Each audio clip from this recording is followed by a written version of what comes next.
So as Andy said, I'm John Kazkowski. I'm the president and CEO of Western Golf at Evans Scholars. And Jack, thank you so much for sharing the evening with us tonight. It wouldn't be a Western Golf event if we weren't going to present you with something. So we recently did a deal that we administer the WGA Caddie Hall of Fame. And the Caddie Hall of Fame is for those people who they get inducted for either being a caddy, maybe they're a caddy administrator or an advocate of caddies. Certainly, they're people that used caddying as a stepping stone to the future successes in their professional life. Jack, you've been a longtime supporter of caddies, and you certainly value the importance of the caddy as it relates to the game of golf. Here are some of the highlights of Jack's involvement with caddies. He started the game of golf as a caddy at the age of 10, caddying for his father at Scioto Country Club in Columbus, Ohio. Soon thereafter, he was taking lessons from Jack Grout and building the foundations of a phenomenal golf career. Jack is generally considered the first or one of the first players to use a yardage book on the PGA Tour. When he was 21, he played in the U.S. Amateur at Pebble Beach, and that was when he began to walk off golf courses and create yardage books. Jack was soon using this skill as he dominated the PGA Tour for many years to come. The caddies on tour always joked that Jack was the best caddy on tour because he did his own yardages and kept his own book. Obviously, a staple of every caddy that works these days is the yardage book. Obviously, Jack enjoyed some rather famous caddy relationships that he touched on. Who could forget Angelo Argia, caddied for Jack for close to 20 years. And of course, Willie Peterson, who Jack referenced earlier, he caddied for Jack in 5 of his Masters victories. But who could forget, as Jack mentioned, Jackie caddying for Jack in the 1986 Masters for his 6th Masters victory. It was very important. Obviously, Jack touched on that, how important his family was to him and involving them in golf, and he did that through caddying. His sons caddied for him in his last 4 major championships that he competed in.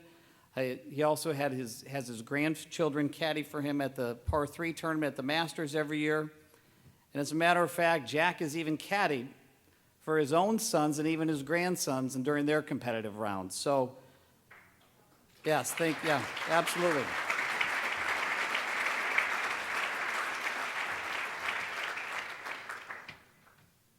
So, Jack, there's no one more fitting for this honor than you. We'd like to induct you into the WGA Caddie Hall of Fame. So please accept this.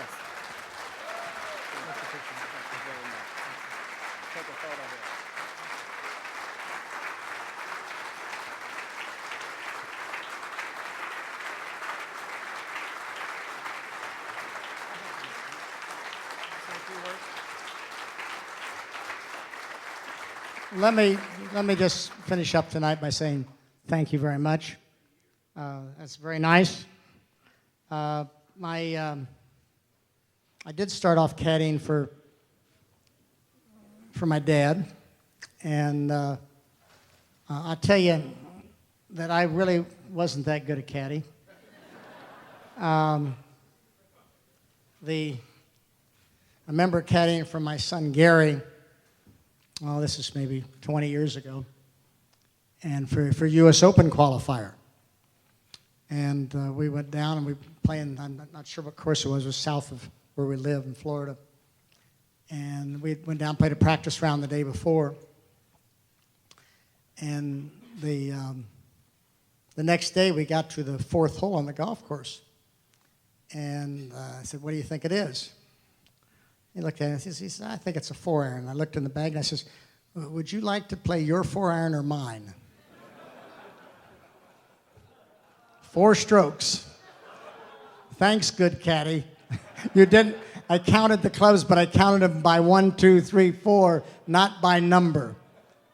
Don't any of you caddies do that. That's a bad deal. So I cost my son qualifying for the U.S. Open, which I can't ever forget. So that's not too good. So I get. You want to take this back? I mean,